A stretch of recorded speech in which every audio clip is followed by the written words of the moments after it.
बिस्मिल्लाहिर्रहमानिर्रहीम। मैं AIMIM छावनी कारपोरेटर। आज छावनी में एक दर्दनाक वाक़या पेश आया है, जो गुज़िश्ता रात एक मासूम बच्ची की मिसिंग रिपोर्ट लिखाई गई थी।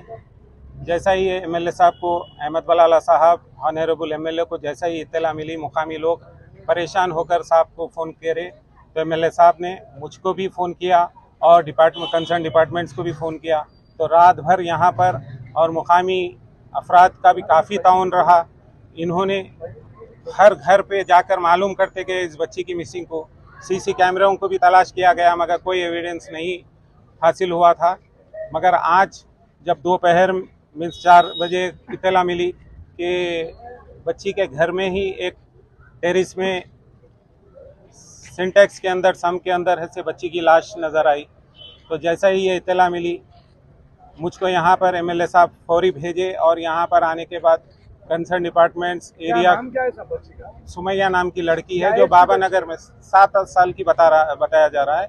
और दूसरी बात यह है कि बच्ची यहाँ पर अपने नानी के घर को आई थी और आने के बाद कल 5 बजे मिसिंग रिपोर्ट लिखाई गई थी। कौन से PS में मिसिंग रिपोर्ट लिखाई थी? मादानापेट PS में। तो आज यहाँ पर ACP एरिया ACP भी रहे और सर्कल साहब भी थे और दूसरा क्लोज टीम भी आई, डॉग स्क्वाड भी आया, पूरा पंचनामा हुआ है।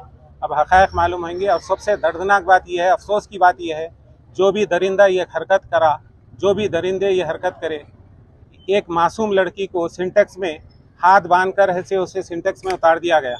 तो ये बहुत ही अफसोस की बात है। उसके हाथ बने हुए थे, बच्ची के हाथ बंधे हुए थे और वो बच्ची का इंतकाल हो गया। तो MLA साहब भी और हिदायत दिए हैं हमारे ACP साहब को और सर्कल साहब को कि कड़ी से कड़ी इस पर इंक्वायरी की जाए और जो भी खातिर रहेंगे उनको सख्त से सख्त सज़ा देने की बात की।